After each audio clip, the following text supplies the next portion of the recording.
할머니, 할머니. 손자 민수가 울면서 제 다리에 매달렸을 때 저는 이미 정우의 멱살을 잡고 있었습니다. 그놈이 저한테 주먹을 날린 직후였거든요. 제 나이 66에 사위한테 주먹을 맞다니. 하지만 그 순간 저는 전혀 무섭지 않았어요. 오히려 속이 시원했달까요. 드디어 이놈의 본색이 드러났구나. 여러분, 저는 시장에서 30년 넘게 장사해온 김순덕입니다. 온갖 사람들 다 봐왔어요. 좋은 사람, 나쁜 사람, 겉과 속이 다른 사람까지. 그런 제가 3년 동안이나 속았다는 게 지금도 믿어지지 않아요. 아니, 속은 게 아니라 딸 생각에 모른 척했던 건지도 모르겠네요. 정우가 제 딸 미영이랑 결혼할 때만 해도 정말 괜찮은 사위라고 생각했거든요. 키도 크고 인상도 반듯하고 직장도 괜찮은데 다니고 무엇보다 미영이한테 잘해줬어요. 적어도 겉보기엔 그랬죠. 어머님, 미영이 물 한 방울 안 묻히고 행복하게 살겠습니다. 어머님도 제 친어머니라고 생각하겠어요. 결혼식 날 정우가 눈물까지 흘리면서 이렇게 말했을 때 저는 정말 감격했어요. 우리 미영이가 좋은 사람 만났구나 싶었죠. 그런데 그게 다 가짜였다는 걸 알게 된 건 그로부터 3년 후였어요. 처음 이상하다고 느낀 건 민수가 돌 지나고부터였어요. 정우가 점점 변하기 시작했거든요. 처음엔 작은 것들이었어요. 술 마시고 늦게 들어오는 일이 잦아지고 미영이가 뭔가 부탁하면 짜증부터 내고 민수가 울면 시끄럽다면서 방문을 쾅 닫고 들어가 버리고 그래도 그때까지는 직장 스트레스겠지 하고 넘겼어요. 누구나 그런 시기가 있잖아요. 저도 가게 일로 힘들 때 짜증낸 적 많으니까요. 하지만 진짜 문제는 따로 있었어요. 정우가 점점 미영이를 함부로 대하기 시작한 거예요. 특히 제가 있을 때는 더 심했어요. 마치 자기가 집의 주인이고 미영이는 그냥 시중드는 사람 취급하듯이 말이에요. 미영아, 물 좀 가져와. 그거 말고 차가운 걸로. 밥은 언제 하냐? 배고픈데. 민수 좀 조용히 시켜. 피곤해 죽겠다. 말투부터가 완전히 달라졌어요. 신혼 때는 미영아 고마워 사랑해. 자기야 수고했어 이랬는데 이젠 마치 부하 직원한테 하는 것처럼 명령조로 바뀌었더라고요. 더 가관인 건 제 앞에서도 그런다는 거였어요. 보통은 장모 앞에서라도 체면을 지키려고 하잖아요. 그런데 정우는 오히려 제가 있을 때 더 심하게 미영이를 부리더라고요. 마치 내가 이 집의 주인이다라는 걸 저한테 보여주려는 것처럼 말이에요. 그런 모습을 볼 때마다 속이 부글부글 끓었지만 미영이 눈치를 보니까 참을 수밖에 없었어요. 괜히 제가 끼어들었다가 부부싸움 키우면 안 되니까요. 그런데 지금 생각해보니 그때부터 제가 한마디 했어야 했나 봅니다. 미영이 표정도 점점 어두워졌어요. 예전에는 제가 놀러 가면 밝게 웃으면서 반겨줬는데 어느 순간부터는 억지로 웃는 것 같더라고요. 눈가에 다크서클도 생기고 살도 빠지고 물어봐도 괜찮아요. 엄마 그냥 육아가 힘들어서 그래요라고만 하고 민수도 점점 위축되는 게 보였어요. 아빠가 집에 들어오면 숨어버리고 울음소리도 점점 작아지고 2돌밖에 안 된 아이가 벌써 눈치를 보더라고요. 그래도 결정적인 사건이 일어나기 전까지는 시간이 지나면 나아지겠지 하고 기다렸어요. 부부간에 그런 시기가 있을 수 있다고 생각했거든요. 하지만 제가 너무 순진했나 봅니다. 정우의 본색이 완전히 드러난 건 바로 지난달 일요일이었어요. 그날은 제가 평생 잊을 수 없을 것 같아요. 아직도 그 순간을 떠올리면 손이 떨려요. 분노 때문인지 충격 때문인지는 모르겠지만 말이에요. 그날 저는 평소처럼 미영이네 집에 반찬을 해다 주러 갔었어요. 김치도 새로 담갔는데 맛있게 익어서 좀 갖다 주려고 했거든요. 그리고 민수가 좋아하는 동그랑땡도 부쳐서 갖고 갔죠. 문을 열고 들어가는데 집 안 분위기가 예사롭지 않더라고요. 미영이는 소파에 앉아서 훌쩍훌쩍 울고 있고 민수는 구석에서 장난감을 만지작거리면서 힐끔힐끔 엄마를 쳐다보고 있고 정우는 침실 문을 쾅 닫고 들어가 버린 상태였어요. 미영아 무슨 일이야? 제가 물어봤는데도 미영이는 고개만 흔들면서 아무것도 아니에요 라고 하더라고요. 하지만 볼이 빨갛게 부어있는 걸 보니까 뭔가 있었다는 게 뻔했죠. 그때 침실에서 정우가 나오더라고요. 머리는 떡져 있고 술 냄새는 진동하고 아직 오후 2시밖에 안 됐는데 벌써 술을 마신 거예요. 어머니 오셨네요. 말은 그렇게 하면서도 인사도 제대로 안 하고 눈도 제대로 안 마주치더라고요. 예전 같았으면 어머님 안녕하세요라고 정중히 인사했을 텐데 말이에요. 정우야, 낮부터 술을 마셨냐?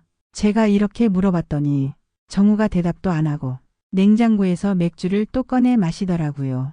그러면서 미영이한테는 빨래는 언제 개냐? 입을 옷이 없다고 짜증을 내는 거예요. 그 순간 저는 더 이상 참을 수 없었어요. 아무리 사위지만, 아무리 딸의 남편이지만 이건 도가 지나쳤거든요. 정우야, 말투 좀 조심해라. 제가 이렇게 말했을 때 정우의 표정이 확 변했어요. 그리고 그 다음에 일어난 일은 지금 생각해도 믿어지지 않아요. 그 말을 하기까지 저는 정말 오랫동안 참았어요. 사실 정우의 이상한 행동들은 이미 1년 전부터 시작됐거든요. 처음엔 정말 작은 것들이었어요. 그래서 대수롭지 않게 넘겼던 거죠. 지금 생각해보면 그때부터 신호가 왔던 것 같은데 제가 너무 착하게만 생각했나 봅니다. 결혼하고 첫 2년은 정말 괜찮았어요. 정우도 미영이한테 잘했고 저한테도 예의 바르게 대했고 민수가 태어나고 나서도 처음엔 좋은 아빠였어요. 기저귀도 갈아주고 밤에 우는 민수 달래주고 어머님 덕분에 이렇게 예쁜 손자까지 생겼네요 라면서 고마워하기까지 했거든요. 그런데 민수가 돌 지나고부터 조금씩 달라지기 시작했어요. 처음 이상하다고 느낀 건 정우가 집에 늦게 들어오기 시작한 거였어요. 전에는 6시면 어김없이 집에 왔는데 어느 날부터인가 8시, 9시, 심지어 10시가 넘어서 들어오는 일이 많아졌죠. 회사 일이 많아서 그래요. 어머님 요즘 프로젝트가 바빠서요. 미영이가 이렇게 설명해 주긴 했는데 뭔가 이상했어요. 술 냄새를 풍기면서 들어오는 날이 점점 많아졌거든요. 회사에서 회식이 그렇게 자주 있을까 싶더라고요. 더 이상한 건 집에 와서도 컴퓨터 앞에만 앉아 있는다는 거였어요. 예전에는 민수랑 놀아주고 미영이랑 대화도 하고 그랬는데 이제는 집에 오자마자 컴퓨터 켜고 게임만 하더라고요. 그것도 새벽까지요. 여보, 민수가 아빠 놀아달라고 하는데 미영이가 이렇게 말해도 지금 바쁘니까 나중에라면서 게임에만 집중하고 민수가 아빠 무릎에 앉으려고 하면 아빠 지금 일 중이야. 저리 가라면서 밀어내고 일이라고 하길래 처음엔 정말 일인 줄 알았어요. 그런데 어느 날 보니까 게임하고 있더라고요. 총 쏘고 차 타고 그런 게임 말이에요. 제가 컴퓨터는 잘 모르지만 그게 일이 아니라는 건 알 수 있었어요. 정우야, 민수가 아빠랑 놀고 싶어 하는데 조금만 놀아주면 안 되겠니? 제가 이렇게 말했더니 정우가 짜증스러운 표정을 지으면서 어머님, 저도 하루 종일 일하고 와서 피곤해요. 좀 쉬게 해주세요 라고 하더라고요. 그때는 그러게 직장인이 힘들긴 하지 하고 이해하려고 했어요. 하지만 쉬는 게 게임하는 거라니. 그것도 민수 재울 때까지 기다리지도 못하고 미영이가 집안일 하는 것도 도와주지 않으면서 말이에요. 미영이도 그 무렵부터 지쳐 보이기 시작했어요. 민수 돌보는 것도 혼자 다 하고 집안일도 혼자 다 하고 거기다 직장까지 다니니까 얼마나 힘들겠어요. 그런데 정우는 도움은커녕 오히려 집만 되는 거예요. 미영아, 너무 무리하지 마라. 엄마가 도와줄게. 제가 이렇게 말하면 미영이는 항상 괜찮아요. 엄마, 정우가 바쁘니까 제가 하는 게 맞죠라고 하더라고요. 하지만 표정은 점점 어두워졌어요. 특히 주말이 문제였어요. 예전에는 주말마다 가족끼리 나들이도 가고 장도 같이 보러 가고 그랬는데 어느 순간부터는 정우가 주말에도 나가버리더라고요. 친구들이랑 약속이 있어서요. 회사 동료들이랑 골프 치러 가요. 선배가 불러서 못 빠져요. 핑계는 매번 달랐지만 결국 미영이 혼자서 민수 돌보고 집안일하고 장 보러 가고 다 해야 했어요. 저도 가끔 도와주긴 했지만 그래도 아빠가 있는 게 다르잖아요. 더 심각한 건 정우의 말투가 점점 거칠어진다는 거였어요. 처음에는 미영이한테 고마워, 수고했어. 이런 말을 자주 했는데 나중에는 빨래는 언제 해? 밥은 왜 이렇게 늦어? 이런 식으로 바뀌었어요. 어느 날은 제가 놀러 갔는데 이런 일이 있었어요. 미영이가 민수 밥 먹이고 있는데 정우가 부엌에서 큰 소리로 야, 내 양말 어디 있어? 라고 소리치더라고요. 서랍에 있어요. 미영이가 대답했는데도 어느 서랍? 제대로 좀 정리해놔. 라면서 또 소리치는 거예요. 그러면서 서랍을 뒤져서 양말들을 바닥에 다 쏟아놓고는 그냥 나가버리더라고요. 제가 그 모습을 보고 있으니까 미영이가 부끄러운지 정우가 요즘 직장에서 스트레스를 많이 받아서 그래요라고 변명하더라고요. 하지만 제 눈에는 그게 스트레스 때문만은 아닌 것 같았어요. 민수한테 대하는 태도도 점점 냉해졌어요. 예전에는 퇴근하면 아빠 왔다 하면서 민수를 안아주고 높이 들어올리고 그랬는데 이제는 민수가 달려가서 안기려고 해도 아빠 피곤해 나중에 놀자라면서 피하더라고요. 민수도 그걸 느꼈는지 점점 아빠를 멀리하기 시작했어요. 아빠가 집에 들어와도 숨거나 할머니인 제 뒤에 숨어버리거나 두 돌도 안 된 아이가 벌써 눈치를 보는 거예요. 민수야, 아빠한테 인사 안 할 거야? 제가 이렇게 말해도 민수는 제 치마폭에 얼굴을 묻고 나오질 않더라고요. 그러면 정우는 저런 게 뭐가 귀엽다고라면서 못마땅해하고 더 가관인 건 민수가 울기라도 하면 시끄럽다면서 방문을 쾅 닫고 들어가 버린다는 거였어요. 아이가 우는 건 당연한 건데 마치 민수가 일부러 자기를 괴롭히려고 우는 것처럼 행동하더라고요. 그런 일들이 반복되니까 미영이 표정이 어떻겠어요. 웃음도 점점 줄어들고 말수도 적어졌어요. 제가 요즘 왜 이렇게 기운이 없어 보이냐고 물어봐도 괜찮아요. 그냥 육아가 힘들어서요라고만 하고. 하지만 제 눈에는 뻔히 보였어요. 미영이가 점점 지쳐간다는 게. 눈가에 다크서클은 짙어지고 살은 빠지고 항상 초조한 표정을 짓고 예전에 그렇게 밝고 명랑하던 우리 딸이 완전히 다른 사람이 돼가는 것 같아서 마음이 아팠어요. 특히 정우가 술 마시고 들어오는 날이면 미영이가 더 위축되더라고요. 정우가 술을 마시면 평소보다 더 예민해져서 뭔가 마음에 안 들면 소리부터 지르거든요. 집이 왜 이렇게 어수선해? 좀 치우고 살아. 민수는 왜 맨날 울어? 제대로 키우기나 하는 거야? 밥은 왜 이런 걸로 했어? 먹을 수가 없네. 이런 말들을 들을 때마다 미영이는 죄송해요. 다음부터 조심할게요 라면서 고개를 숙이더라고요. 보는 제가 다 속상했어요. 그래도 그때까지는 참았어요. 아무래도 부부간의 일이니까 제가 섣불리 끼어들면 안 된다고 생각했거든요. 그리고 시간이 지나면 나아질 거라고 믿었고요. 하지만 상황은 점점 더 나빠졌어요. 정우가 집에서 완전히 왕처럼 행동하기 시작한 거예요. 뭔가 필요하면 미영이를 부르고 마음에 안 들면 짜증내고 자기 일은 하나도 하지 않고 어느 날은 제가 놀러 갔는데 정우가 소파에 누워서 맥주 마시면서 텔레비전 보고 있더라고요. 그런데 민수가 장난감을 갖고 놀다가 그만 넘어져서 울기 시작했어요. 그러자 정우가 갑자기 벌떡 일어나면서 야, 조용히 못해? 텔레비전 소리가 안 들려. 라고 소리를 지르는 거예요. 민수는 더 놀래서 더 크게 울고 미영이는 부랴부랴 민수를 안아서 달래려고 하고 그런데 정우는 아이고 시끄러워. 죽겠네 좀 조용히 시켜봐. 라면서 더 큰 소리를 지르더라고요. 그때 제가 정말 화가 났어요. 아무리 그래도 2살짜리 아이한테 그렇게 소리를 지를 수가 있나요? 게다가 자기 아들인데 말이에요. 정우야, 민수가 아직 어린데 너무 심하게 혼내면 안 되지. 제가 이렇게 말했더니 정우가 저를 쳐다보면서 어머님은 모르실 거예요. 매일 저렇게 시끄럽게 구니까 신경이 예민해져요라고 하더라고요. 그 말투가 예전과는 완전히 달랐어요. 존댓말은 쓰지만 어딘지 건방지고 제가 끼어들지 말라는 식이더라고요. 그때 처음으로 이 사위가 변했구나 하는 생각이 들었어요. 하지만 그래도 딸 생각에 참았어요. 괜히 제가 나서서 부부싸움이 더 커지면 안 되니까요. 미영이도 제가 뭔가 말하려고 하면 눈빛으로 괜찮다는 신호를 보내더라고요. 그런데 정우는 제가 참는다고 해서 더 나아지는 게 아니더라고요. 오히려 더 심해졌어요. 마치 장모가 뭐라고 해도 별거 아니구나 하는 생각을 하는 것 같았어요. 그 후로도 이런 일들이 계속됐어요. 정우가 집에서는 완전히 왕 노릇을 하고 미영이는 그런 정우 눈치만 보고 민수는 점점 위축되어 가고 보는 제가 속상해서 미칠 것 같았지만 그래도 꾹 참고 있었어요. 그러다가 결정적인 사건이 터진 거예요. 바로 지난달 일요일에 말이죠. 그 결정적인 사건이 일어나기 일주일 전 추석이었어요. 명절이면 원래 좀 바쁘고 정신없긴 하지만 그해 추석은 정말 최악이었어요. 정우의 본 모습이 처음으로 확실하게 드러난 날이거든요. 명절 준비는 늘 그렇듯이 미영이와 제가 다 했어요. 전 부치고 나물 무치고 갈비찜하고 이틀 전부터 준비를 시작해서 추석 당일 아침까지 부엌에서 살다시피 했죠. 정우는 소파에 누워서 명절 특집 프로그램 보면서 맥주나 마시고 있더라고요.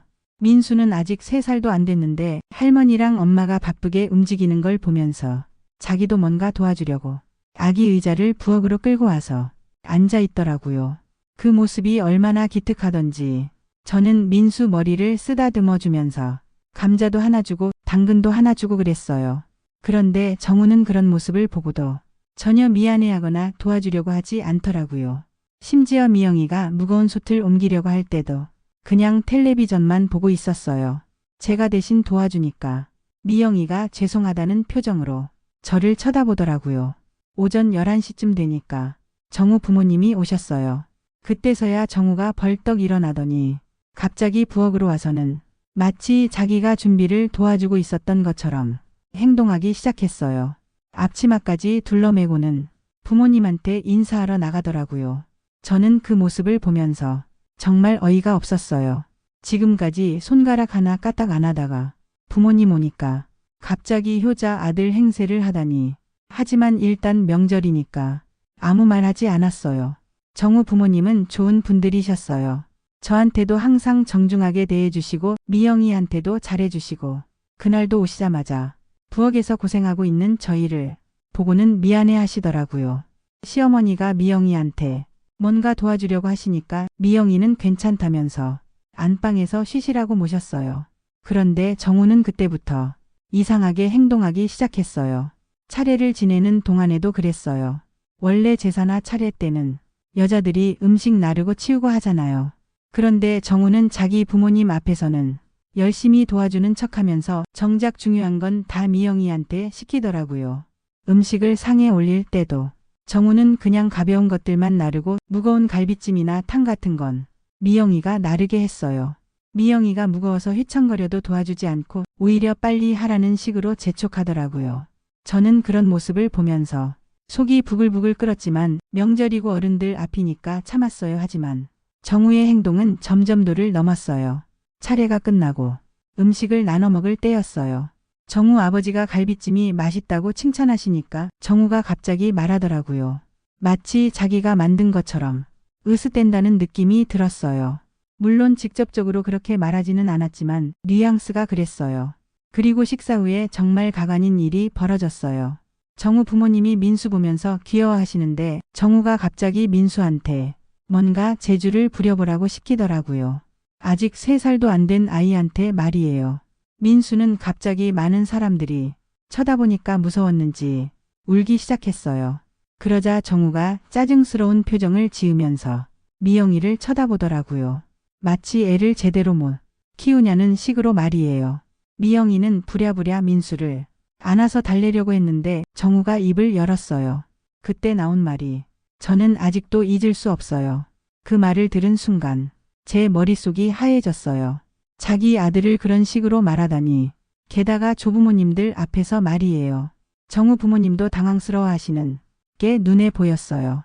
하지만 더 충격적인 건 그 다음에 일어난 일이었어요. 미영이가 민수를 달래기 위해서 안방으로 데려가려고 하는데 정우가 뒤따라가더니 안방에서 미영이한테 뭔가 말하는 소리가 들렸어요. 목소리는 작았지만 어조가 심상치 않더라고요. 잠깐 후에 미영이가 나왔는데 눈이 빨갛게 되어 있었어요. 울었다는 게 뻔했죠.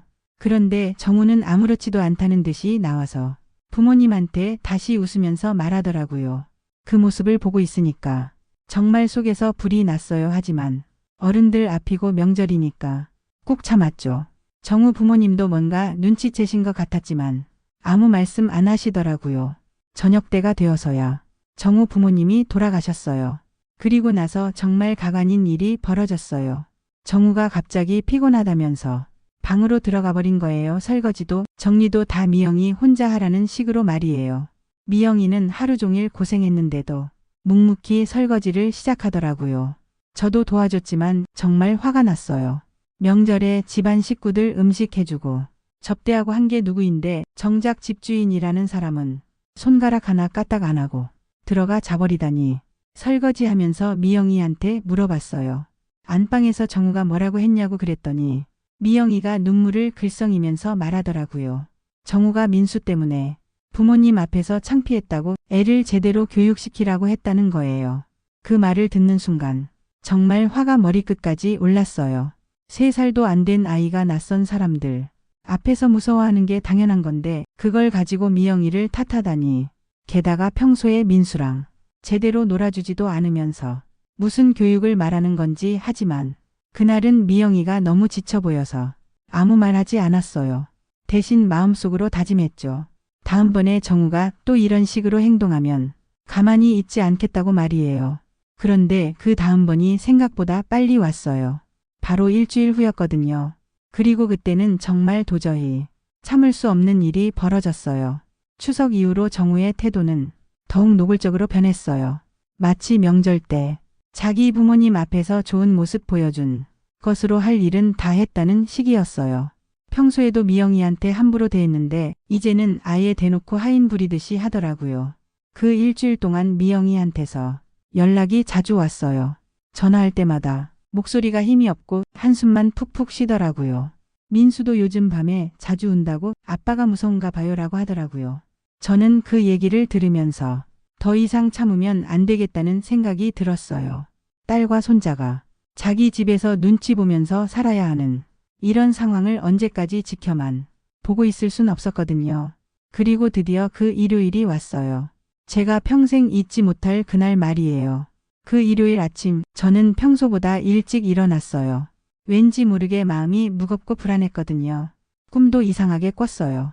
미영이가 울면서 도와달라고 하는 꿈이었는데 깨고 나니까 가슴이 답답하더라고요. 시장에 나가서 장사를 하면서도 계속 미영이 생각이 났어요. 요즘 전화 통화할 때마다 목소리가 점점 작아지고 말수도 줄어들고 예전에는 그렇게 제잘제잘 말을 잘하던 딸이 이제는 물어봐야만 대답하고 그것도 짧게 끝내버리더라고요. 단골 손님 중에 박 사모님이라고 계신데 그분이 그날 아침에 이런 말씀을 하셨어요. 그 말을 들으니까 더 불안해졌어요.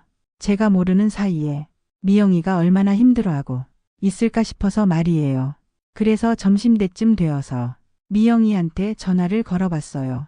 전화를 받는 미영이 목소리부터가 이상했어요. 평소보다 더 조심스럽고 뭔가 눈치를 보는 것 같더라고요. 뒤에서 정우 목소리도 들렸는데 텔레비전 소리를 크게 틀어놓고 뭔가 보고 있는 것 같았어요. 그런데 통화하는 중간중간에 미영이가 말을 멈추는 게 여러 번 있었어요. 뒤에서 정우가 뭔가 말하는 것 같았거든요. 목소리는 안 들렸지만 미영이 대답하는 걸 보니까 정우가 뭔가 시키고 있다는 게 느껴졌어요.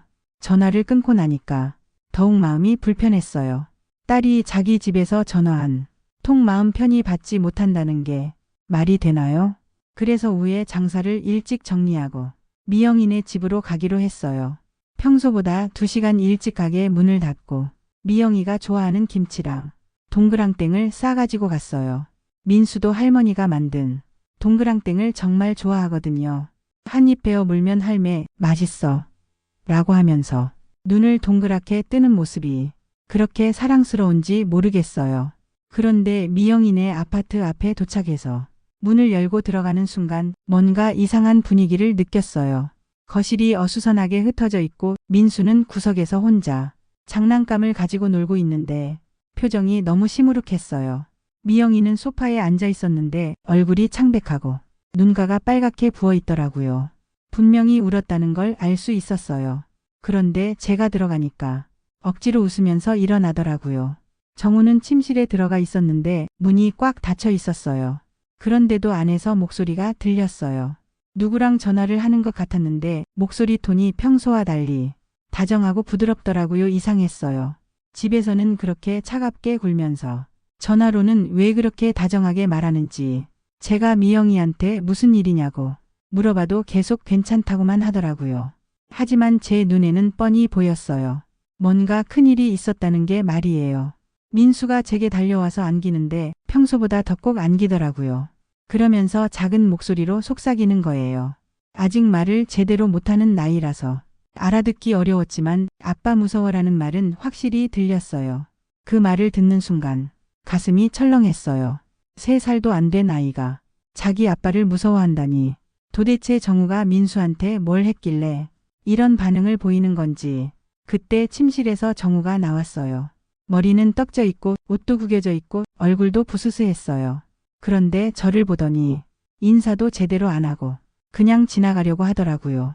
제가 인사를 했는데도 고개만 까딱하고는 부엌으로 가서 냉장고를 뒤지기 시작했어요. 맥주를 꺼내서 따는 소리가 거실까지 들렸어요. 아직 오후 3시밖에 안 됐는데 벌써 술을 마시는 거예요. 더 가관인 건 그 다음이었어요. 정우가 맥주를 들고 거실로 나와서는 소파에 털썩 주저앉더니 미영이한테 말했어요. 반말이었어요. 예전에는 아무리 기분이 나빠도 제가 있을 때는 존댓말을 했는데 이제는 그런 것도 신경 쓰지 않더라고요. 미영이가 부엌으로 가서 뭔가를 준비하는 소리가 들렸어요. 그런데 정우는 또 소리쳤어요. 저는 그 모습을 보면서 정말 화가 났어요. 사위가 장모 앞에서 아내를 하인 부리듯이 대하다니, 게다가 말투까지 완전히 반말로 바뀌어서. 하지만 미영이 눈치를 보니까 일단 참았어요. 미영이가 물을 가져다 주니까 정우는 한 모금 마시더니 또 뭐라고 하더라고요. 그러면서 물컵을 탁 소리 나게 테이블에 놓는 거예요. 미영이는 아무 말 없이 다시 부엌으로 가서 찬 물을 다시 가져왔어요. 그 모습을 보는 제 마음이 얼마나 아팠는지 모르겠어요. 더 심한 건 민수한테 하는 행동이었어요. 민수가 거실에서 장난감, 자동차를 가지고 놀고 있었는데 바퀴가 굴러가면서 소리가 조금 났어요. 그것도 아주 작은 소리였는데 정우가 갑자기 벌떡 일어나더니 민수한테 소리쳤어요. 민수는 깜짝 놀라서 울기 시작했어요. 그러자 정우가 더 화를 내면서 미영이한테 또 소리쳤어요. 미영이가 부랴부랴 민수를 안아서 달래려고 했는데 민수는 더 크게 울더라고요. 아빠한테 혼나서 무서웠던 거죠. 그런데 정우는 그런 민수를 보면서 혀를 차더라고요. 저는 그 모습을 보면서 더 이상 참을 수 없었어요. 하지만 일단 민수부터 달래야겠다 싶어서 민수를 제가 안았어요. 그러니까 민수가 저한테 와서 그제서야 울음을 그쳤어요. 정우는 그런 우리를 보면서 뭔가 못마땅하다는 표정을 지었어요. 그리고는 다시 맥주를 마시면서 텔레비전 소리를 더 크게 틀었어요. 볼만한 프로그램도 아닌데 그냥 채널을 이리저리 돌리면서 시간을 때우고 있더라고요. 그 사이에 저는 미영이와 민수를 안방으로 데려갔어요. 그리고 작은 목소리로 미영이한테 물어봤어요. 도대체 무슨 일이 있었냐고. 그랬더니 미영이가 눈물을 글썽이면서 말하기 시작했어요. 알고 보니 그날 아침에 큰 싸움이 있었대요. 정우가 전날 밤에 새벽 3시에 들어왔는데 술에 완전히 취해서 들어온 거예요. 그러면서 집 안을 어지럽히고 큰 소리로 떠들어서 민수가 깨서 울었다는 거예요. 미영이가 민수를 달래려고 하니까 정우가 화를 내면서 왜 애를 제대로 재우지 못하냐고 소리쳤다는 거예요. 그래서 미영이가 조용히 하라고 했더니 정우가 갑자기 벌컥 화를 내면서 소리쳤대요. 그리고는 벽을 주먹으로 쳤다는 거예요. 그 소리에 민수가 더 크게 울고 옆집에서 항의까지 들어왔다고 하더라고요. 미영이는 그 상황이 너무 무서웠다면서 떨면서 말하더라고요. 더 충격적인 건 그 다음 얘기였어요. 정우가 요즘 들어서 이런 일이 점점 자주 일어나고 있다는 거예요. 술 마시고 늦게 들어와서는 집 안을 어지럽히고 큰 소리 내고 미영이한테 화풀이하고. 그런데 가장 심각한 건 정우가 요즘 자꾸 이상한 전화를 받는다는 거였어요. 누군지는 모르겠지만 그 전화를 받을 때마다 목소리가 완전히 달라진다는 거예요. 평소에는 미영이한테 퉁명스럽게 대하면서 전화할 때는 다정하고 부드럽게 말한다는 거였어요. 미영이 말을 들으면서 저는 점점 화가 올라왔어요. 이건 단순히 직장 스트레스나 육아 스트레스 때문이 아니라는 게 확실해졌거든요. 뭔가 다른 문제가 있다는 생각이 들었어요. 그런데 더 충격적인 얘기가 있었어요. 정우가 요즘 돈을 자꾸 달라고 한다는 거예요. 생활비 말고 따로 용돈을 달라고 하는데 뭘 하는데 쓰는지는 말해주지 않는다는 거예요. 미영이가 물어봐도 대답을 안 하고 오히려 화를 낸다는 거였어요. 그러면서 자기가 돈 벌어서 가져다 주는데 왜 이렇게 캐묻냐고 소리친다는 거예요. 저는 그 얘기를 들으면서 확신했어요. 정우한테 분명히 다른 문제가 있다고. 그런데 미영이는 아직도 정우를 감싸려고 하더라고요. 요즘 회사 일이 힘들어서 그런 것 같다고 조금만 참으면 나아질 거라고 하지만 제 경험으로는 이런 상황에서 시간이 지난다고 해서 나아지는 경우는 없어요. 오히려 더 심해지죠. 그래서 미영이한테 말했어요. 더 이상 이런 식으로 살면 안 된다고, 뭔가 조치를 취해야 한다고. 그런데 미영이가 눈물을 흘리면서 하는 말이 정우가 요즘 무서워졌다는 거예요.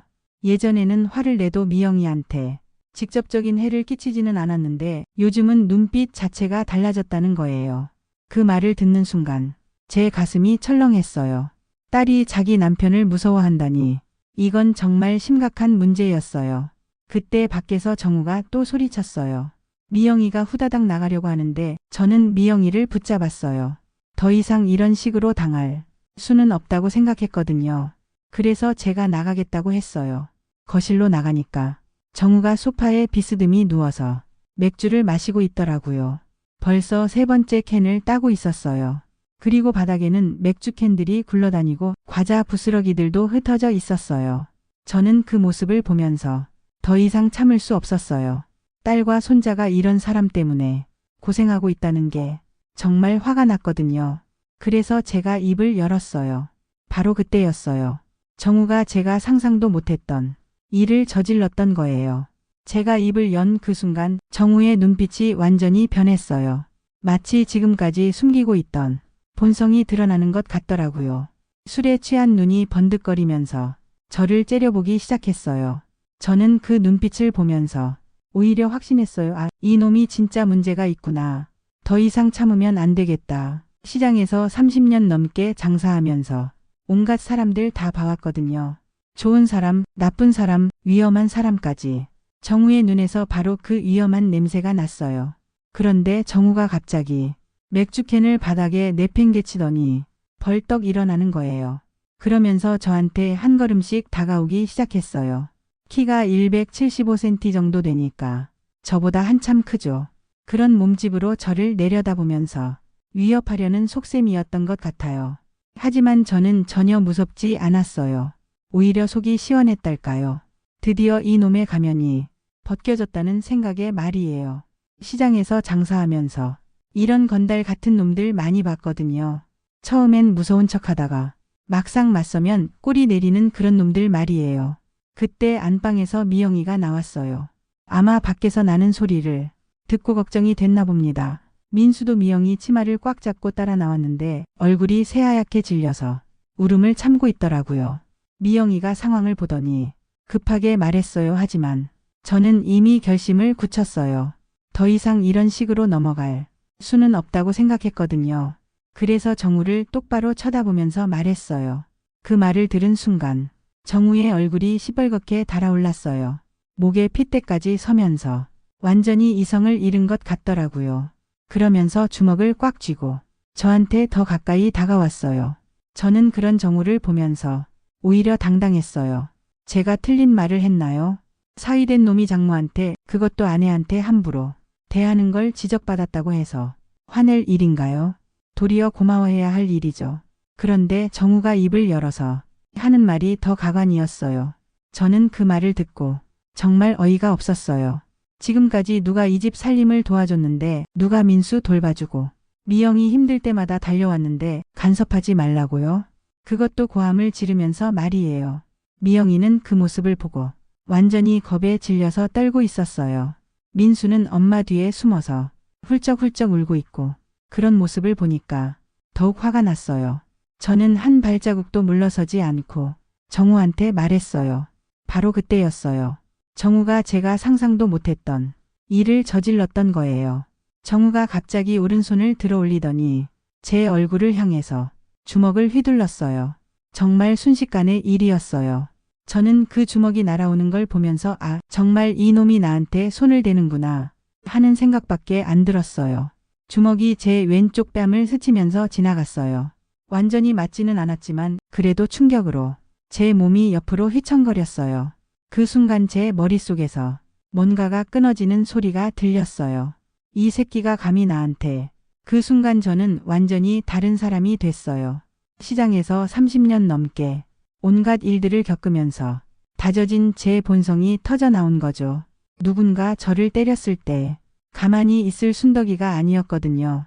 정우는 아마 제가 무서워하거나 울면서 물러날 거라고 생각했나 봅니다. 하지만 제 반응은 정우가 예상했던 것과 정반대였어요. 저는 정우의 주먹이 지나간 자리에서 한 발자국 앞으로 더 나아갔어요. 그리고 정우의 셔츠 깃을 두 손으로 꽉 잡았어요. 정우가 깜짝 놀라면서 제 손을 떼려고 했지만 시장에서 무거운 것들 나르면서 단련된 제 손아귀 힘을 당해낼 수는 없었어요. 그리고는 정우를 똑바로 쳐다보면서 말했어요. 정우는 완전히 당황한 것 같더라고요. 분명히 제가 무서워서 물러날 거라고 생각했는데 오히려 제가 더 공격적으로 나오니까 어떻게 해야 할지 모르겠다는 표정이었어요. 미영이는 그 광경을 보고 완전히 얼어붙어 있었어요. 자기 엄마가 남편의 멱살을 잡고 있는 상황을 어떻게 받아들여야 할지 몰라서 그냥 서 있더라고요.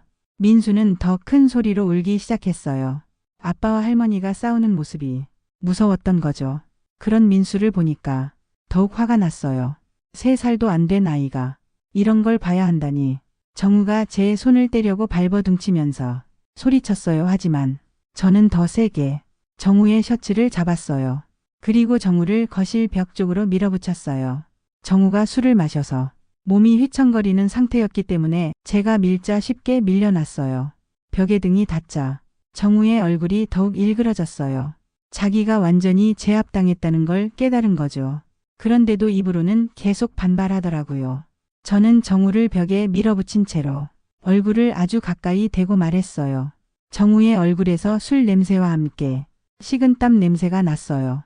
겁이 났던 거죠. 술 취한 김에 장모한테 주먹질했는데 오히려 자기가 제압당하니까 무서워진 거예요. 그때 미영이가 울면서 말했어요. 하지만 저는 아직 끝내지 않았어요. 정우한테 확실히 못을 박아야겠다는 생각이 들었거든요. 그래서 정우의 셔츠를 더 세게 잡으면서 말했어요. 정우는 그제서야 완전히 굴복한 것 같더라고요. 고개를 푹 숙이면서 말도 못하고 있었어요. 술이 깨면서 자기가 무슨 일을 저질렀는지 깨달은 거죠. 저는 정우를 놓아주면서 한 발짝 물러섰어요. 그리고 마지막으로 한마디 더 했어요. 그 말을 듣고 정우는 고개를 더욱 푹 숙였어요. 그리고는 방으로 들어가 버렸어요. 아마 부끄러워서 견딜 수가 없었던 것 같아요. 저는 그제서야 숨을 크게 한번 쉬었어요. 손이 조금 떨리고 있었지만 속은 시원했어요. 드디어 이 놈한테 제대로 된 교육을 시켜준 것 같아서 말이에요. 미영이가 민수를 달래면서 제게 와서 물어봤어요. 저는 미영이의 손을 잡으면서 말했어요. 그날 밤 저는 미영이네 집에서 자기로 했어요. 정우가 또 무슨 일을 저지를지 모르니까 지켜봐야겠다고 생각했거든요. 하지만 정우는 그날 밤 내내 방에서 나오지 않았어요. 다음 날 아침이 되어서야 정우가 조심스럽게 나왔어요. 그리고 저한테 고개를 숙이면서 말했어요. 저는 그 사과를 받아주지 않았어요. 대신 정우한테 확실히 못을 박았죠. 하지만 저는 그때 알았어야 했어요. 이런 놈들은 겉으로는 굽신거려도 속으로는 복수를 꿈꾸고 있다는 걸 말이에요. 그 사건이 있고 나서 사흘 동안은 조용했어요. 정우는 출근할 때랑 퇴근할 때만 얼굴을 비추고 집에서는 거의 말을 하지 않았어요. 미영이한테도 함부로 대하지 않고 민수한테도 전보다는 신경 쓰는 척 하더라고요. 미영이는 그런 정우를 보면서 혹시 정말 달라진 게 아닐까 하는 기대를 했던 것 같아요.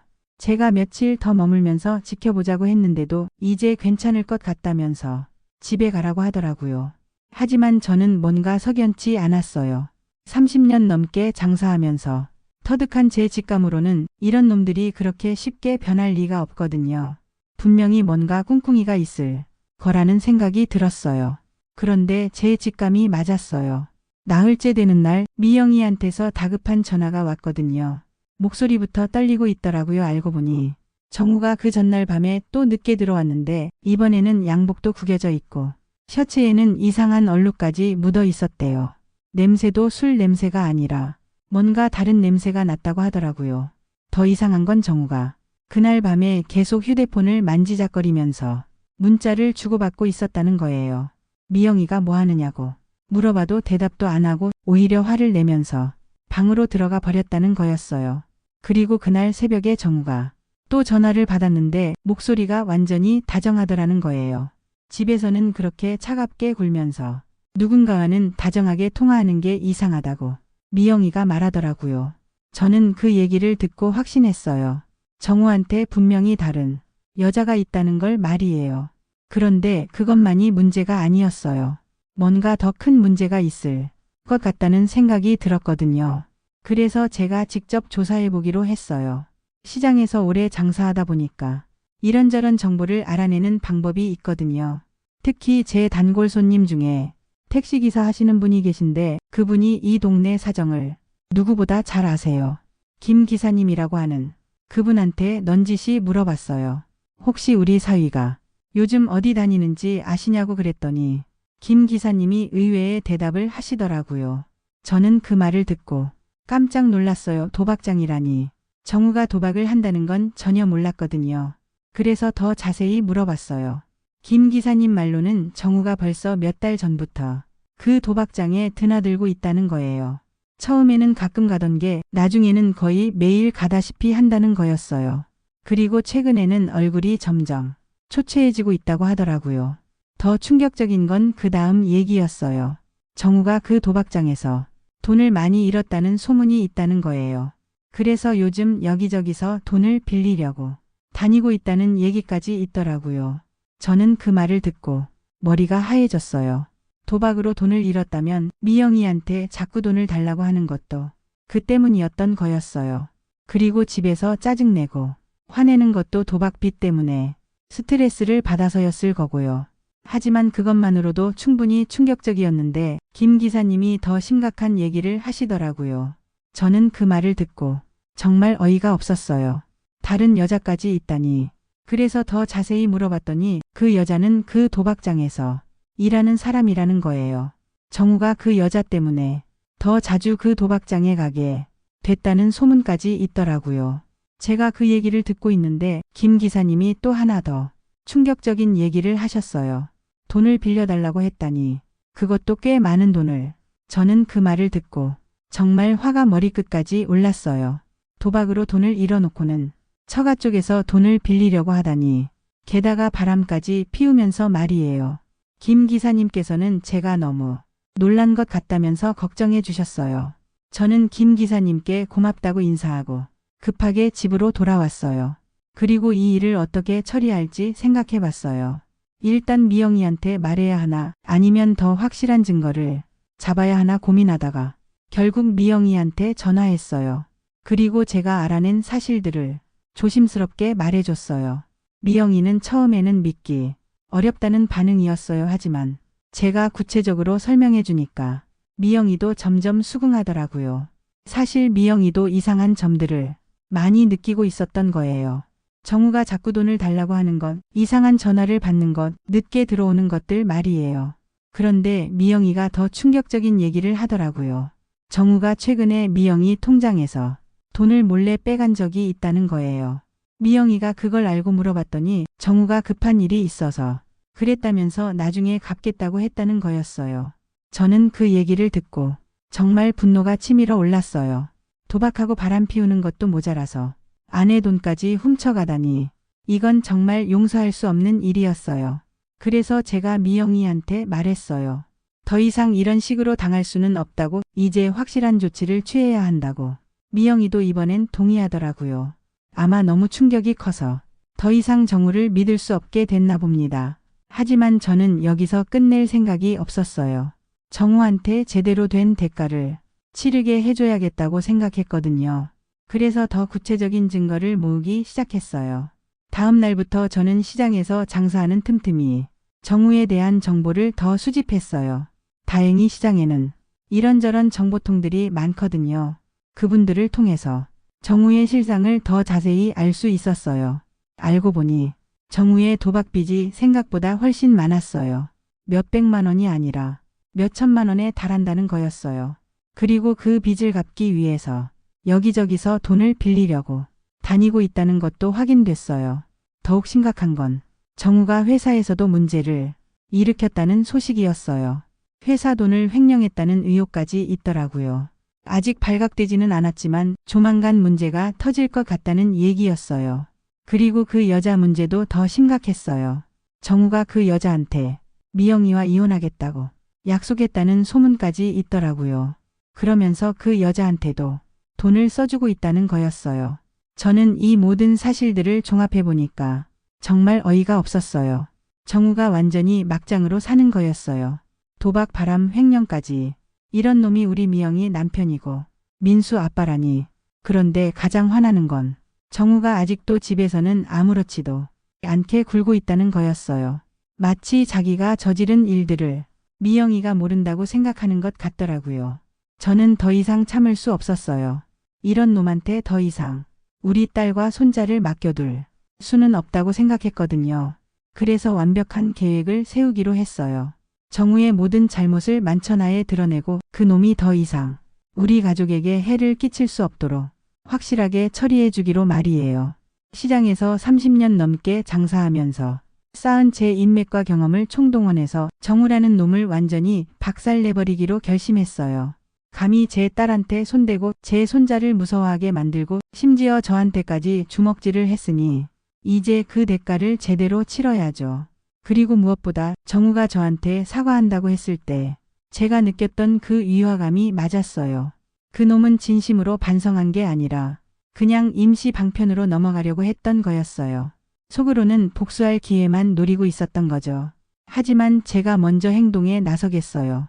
정우가 감히 제 가족한테 더 이상 해를 끼치기 전에 말이에요. 그날부터 저는 본격적인 작전을 시작했어요. 우선 시장에서 가장 믿을 만한 분들을 모았어요. 박 사모님, 김 기사님, 그리고 제 가게 옆에서 반찬 가게 하시는 이 사모님까지. 이분들은 저와 10년 넘게 알고 지낸 분들이라 완전히 믿을 수 있었거든요. 제가 상황을 설명해 드리니까 모든 분들이 정말 분개하시더라고요.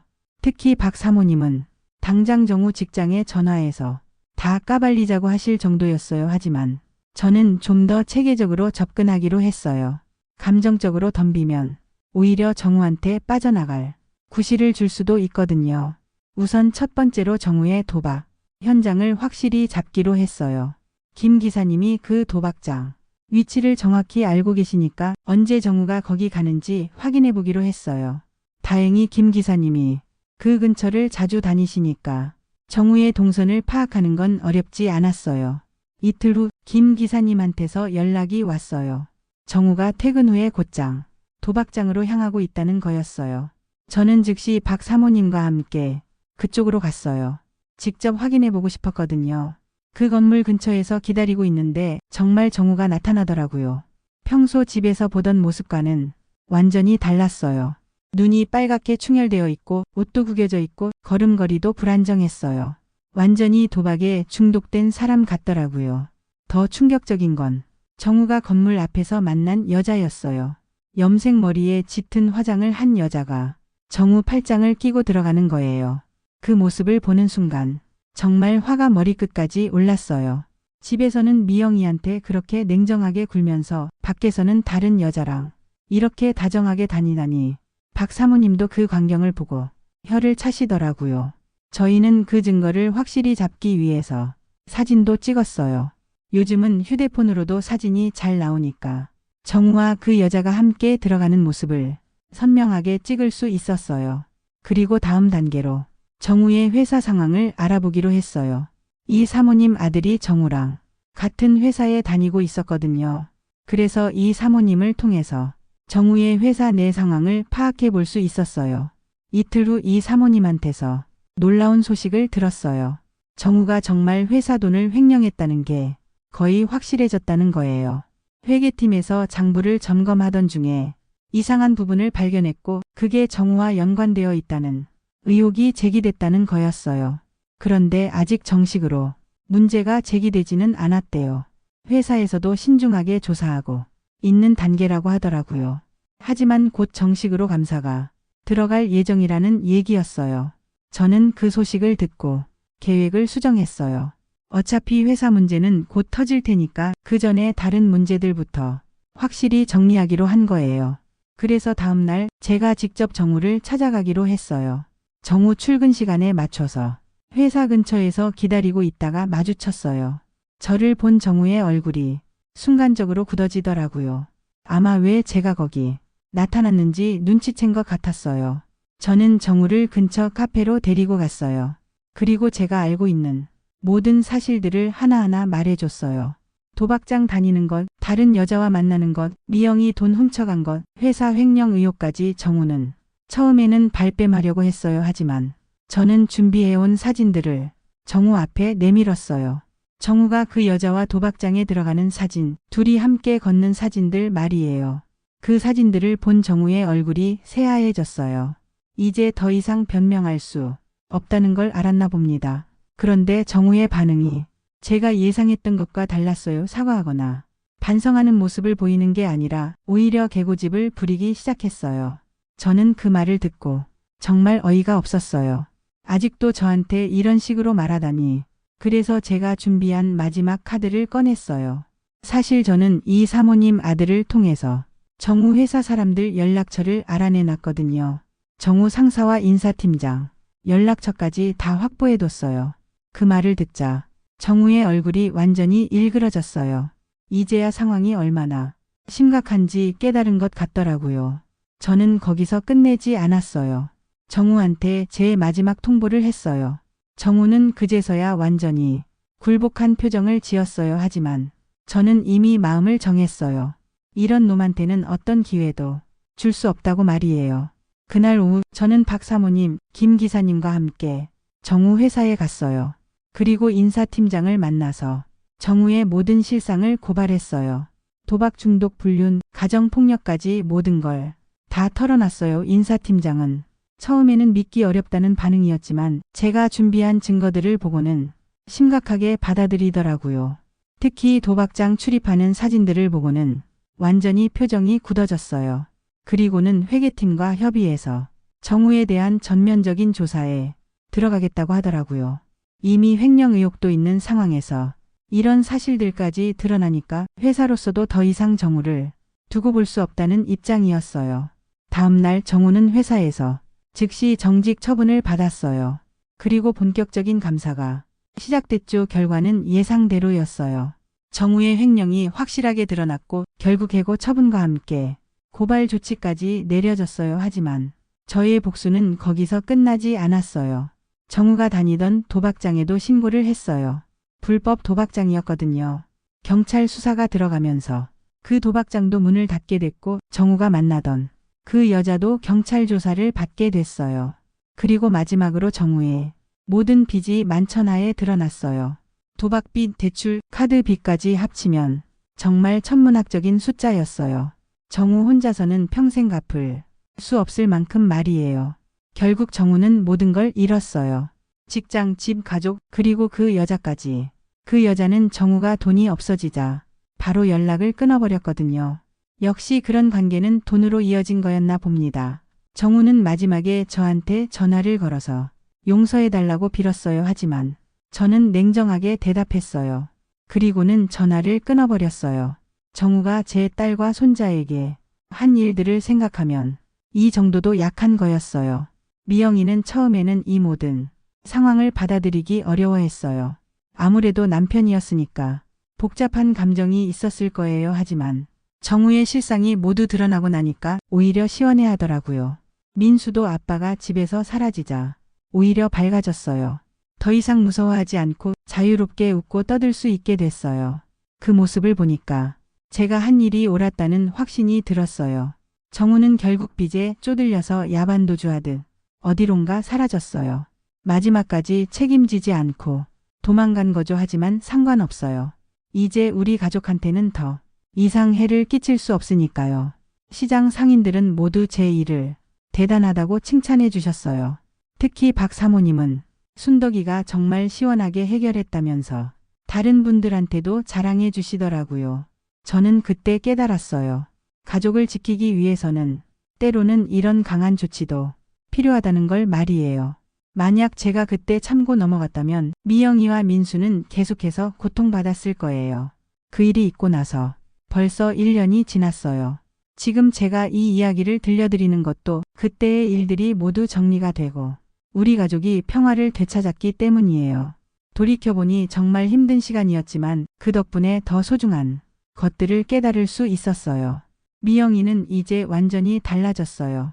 예전에 그렇게 밝고 당당했던 모습을 되찾았거든요. 정우가 사라지고 나서 처음 몇 달 동안은 많이 힘들어했어요. 아무래도 결혼 생활이 이렇게 끝나는 것에 대한 상실감과 자책감이 있었던 것 같아요. 하지만 시간이 지나면서 미영이 스스로도 깨달았어요. 자기가 얼마나 억압받으며 살았는지를 말이에요. 정우가 없어진 후에 집 분위기가 얼마나 밝아졌는지 보면서 그동안 자기도 모르게 얼마나 큰 스트레스를 받고 있었는지 알게 된 거죠. 미영이가 가장 먼저 한 일은 이사였어요. 정우와 함께 살던 집에서는 더 이상 살 수 없다고 하더라고요. 너무 많은 안 좋은 기억들이 담겨 있어서 민수에게도 좋지 않을 것 같다면서요. 다행히 제 가게 근처에 괜찮은 전세집이 나왔어요. 제가 시장에서 쌓은 인맥 덕분에 좋은 조건으로 구할 수 있었죠. 미영이도 제가 가까이 있으면 든든하다고 하면서 좋아했어요. 새 집으로 이사한 후 미영이의 변화는 정말 놀라웠어요. 우선 표정부터 완전히 달라졌어요. 그동안 늘 어딘가 불안하고 초조해 보였는데 이제는 정말 편안하고 밝은 표정을 짓더라고요.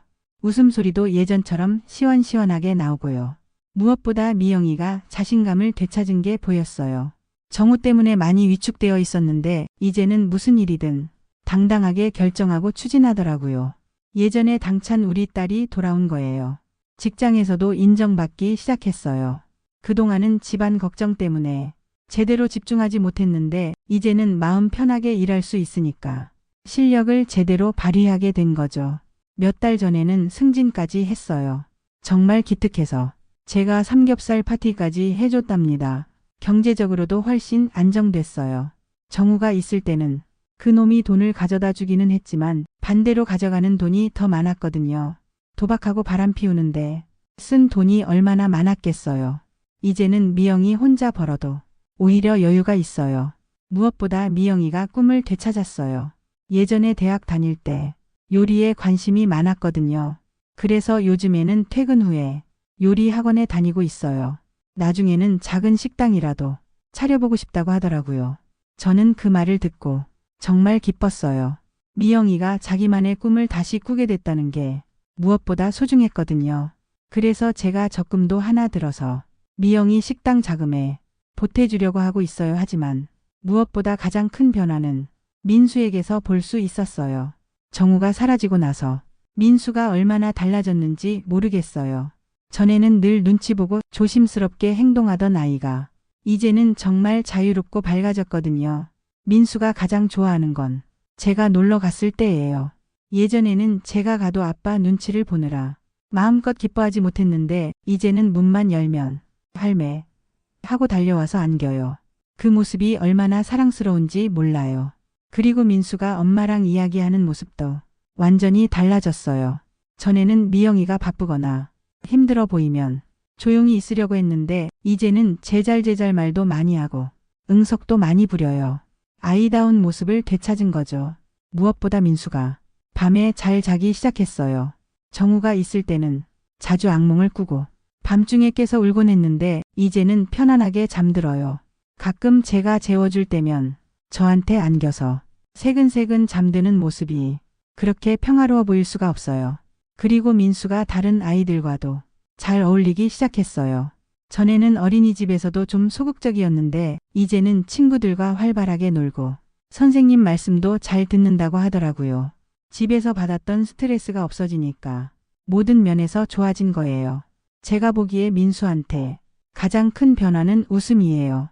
예전에는 웃어도 어딘지 조심스럽고 금세 사라지는 웃음이었는데 이제는 정말 마음껏 웃어요. 할머니인 제가 우스운 얘기라도 해주면 배를 잡고 웃을 정도로요. 그런 민수를 보면서 저는 정말 다행이라는 생각이 들어요. 만약 제가 그때 참고 넘어갔다면 민수는 계속해서 그런 환경에서 자라야 했을 거예요. 아이에게 그보다 나쁜 건 없거든요. 요즘 민수는 제게 자주 이런 말을 해요. 그 말을 들을 때마다 정말 가슴이 뭉클해져요. 아이가 이제야 진짜 행복을 느끼고 있다는 게 보이거든요.